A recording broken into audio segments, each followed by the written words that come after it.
أصدقاء برنامج كتاب أونلاين، أهلا بكم ولقاء جديد.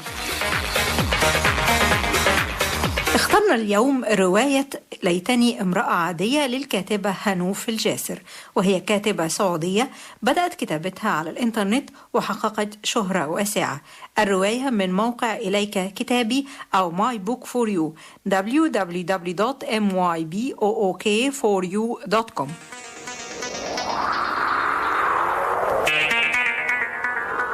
في مرحلة ما من حياتك قد تتعثر بعلامة استفهام شائكة تورطك بسلسلة من الاستفهامات العنيدة، وما إن تتصالح معها ينقشع الضباب أمام عينيك وتكون رؤيتك للأشياء عارية دون رتوش كالحقيقة تماما. فريدة تعثرت وتورطت وتمزقت وعاشت صراع داخلي جعلها تشعر أن هناك امرأة أخرى تعيش داخلها تناقضها في كل شيء، امرأة ثائرة لا تخاف الكلمات ولن تتردد بالقفز فوق الخطوط الحمراء لتحصل على الإجابة التي تبحث عنها. لم تتوقع أن تكون الحقيقة جارحة كسكين حاد تخترقها من المنتصف. لم تتوقع أن تكون مؤذية إلى درجة أنها تمنت أن تعود امرأة عادية. رواية ليتني امرأة عادية تحكي عن معاناة البنت السعودية عند بعض الأسر بشكل غير مباشر، وكأن الكاتبة تلمح تلميح بدون تصريح لبعض العوامل الرئيسية المسببة لهذا العناء. الكاتبة قصت قصة بنت اسمها فريدة، ليس معناه أن كل الشعب السعودي فريدة، فالرواية ليست دراسة إحصائية اجتماعية تعمم على كل البنات بنفس الأسلوب.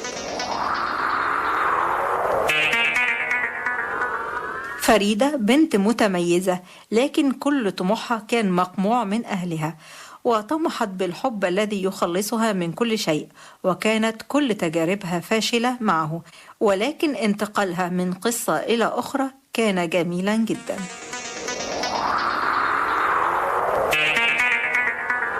ربما لقت الكاتبة بعض الانتقادات حيث أن البنت السعودية محتشمة متدينة، فكيف تظهرها بأنها لها علاقات غرامية؟ ولكن هذه الرواية لا تعمم على كل الناس، إنها حالات فردية ولكن لا يجب إنكارها.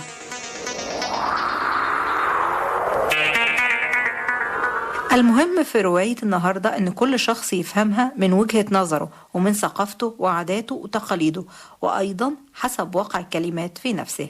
هل الرواية تعلمنا أن الحب قبل الزواج هو أساس الزواج الناجح؟ ممكن، ولكن بنظرة عقلانية. لا نقدر أن نعمم، لا كل زواج تقليدي فاشل ولا كل زواج عن حب ناجح. كل زواج ناجح يعتمد على الشخص ومدى توافقه مع شريك حياته. للحصول على نسخة مجانية من رواية ليتني امرأة عادية للكاتبة هنوف الجاسر يرجى زيارة الموقع الإلكتروني التالي www.mybook4you.com www.mybook4you.com موقع إليك كتابي، وبالتحديد قسم الروايات الأدبية، رواية ليتني امرأة عادية للكاتبة هنوف الجاسر.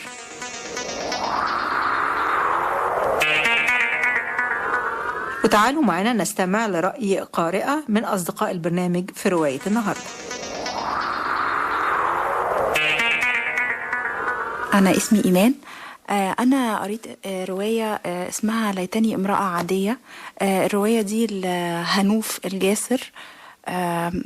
الرواية دي من اسمها كده، هو اسمها أول حاجة شدني ليها جدا.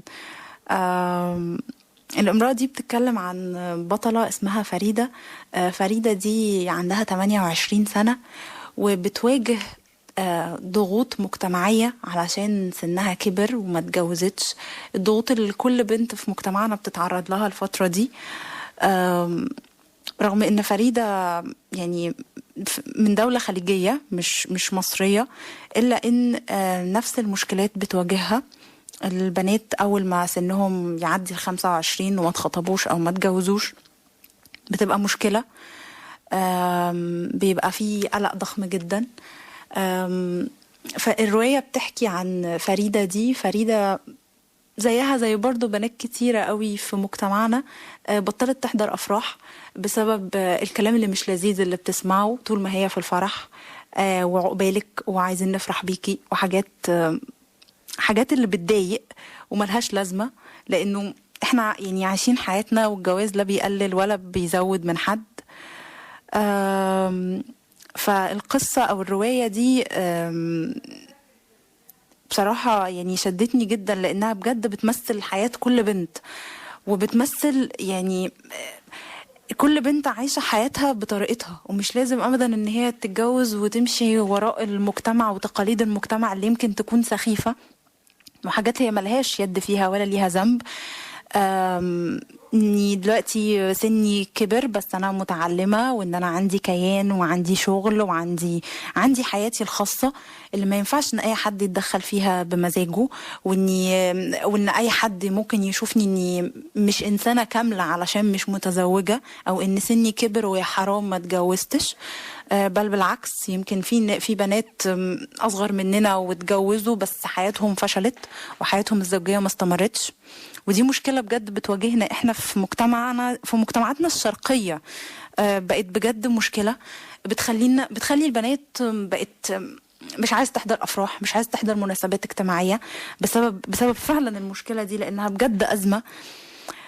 في الرواية دي الكاتبة هنوف يعني ذكراها كاتبة كده سطر حلو قوي، بتقول فيه: يولد رجالنا للعيش وتولد نساؤنا للانتظار، انتظار الفرص، انتظار الحب، انتظار الحياة.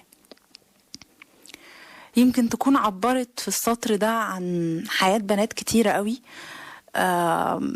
ان البنت من ساعة ما بتتولد بتتربى على انها منتظرة العريس، منتظرة الحب الحقيقي اللي يملى لها حياتها. ويمكن لو ما لقيتهوش فبتنتظر الزواج وخلاص من اي حد، مش لازم تبقى بتحبه. في الرواية فريدة قابلت أبطال، يعني قابلت حبها الحقيقي في وقت ما، بس حبها الحقيقي ده فجأة اختفى، أو بمعنى أصح هو اختفى الأسباب هتعرفوها لما تقروا الرواية. وبالتالي رجعت تاني لحياتها وحيدة ومنغلقة على نفسها، وما فيش حد حاسس بيها، إلا إنها عايشة في ضغوط طول الوقت، ضغوط مجتمع، ضغوط ناس طول الوقت بتقول لها أنت ما تجوزتيش ليه، وعلشان إيه، ما أنت كويسة وحلوة وجميلة ومتعلمة، ليه ما تجوزتيش؟ وده السؤال للأسف مجتمعاتنا الشرقية بقت على طول بتتكلم بالطريقة دي وباللهجة دي. يمكن تكون الدنيا دلوقتي اتغيرت شوية والمرأة بقت متحررة أكتر، ولكن ما زالت هذه النظرة موجودة للبنات اللي سنهم عدى 25 وما اتخطبوش وما اتجوزوش، واللي كمان عدى 30، وبجد بتبقى مأساة. فأتمنى يعني من خلال قرايتكم للرواية دي، الرواية نقلة كمية أحاسيس يعني هتمس كل بنت، المرتبطة واللي مش مرتبطة، يعني رحمة ورأفة بالبنات. الجواز ده اسمه نصيب ومحدش ليه يد فيه، وفي نفس الوقت ما ينفعش ان الواحدة تتجوز اي واحد وخلاص عشان ميسور الحال. لا، الجواز مسؤولية، ولازم اللي هتتجوزه ده او اللي هيبقى شريك حياتها ده لازم يبقى على قد المسؤولية دي على كل المستويات، وانه يكون اب، وانه يكون زوج، وانه يقدر يحتوي الحياة الزوجية، لان الحياة الزوجية مش حياة سهلة، وما ينفعش ان اي حد يتجوز بأي طريقة والسلام عشان يبقى اسمه متزوج او اسمها متزوجة. لا، دي مسؤولية، واللقب ده مش لقب سهل الحصول عليه، لا ده لقب فعلا مسؤولية، ولقب مهم. واتمنى ان كل حد يحمل اللقب يبقى مقدر قيمته ومقدر مسؤوليته. وادعوكم ان انتوا تقروا الروايه لانها هتعجبكم جدا، وبجد ملفته وهتنقل لكم كميه احاسيس ومشاعر اتمنى ان الجميع ينتبه اليها. شكرا. كتاب أونلاين.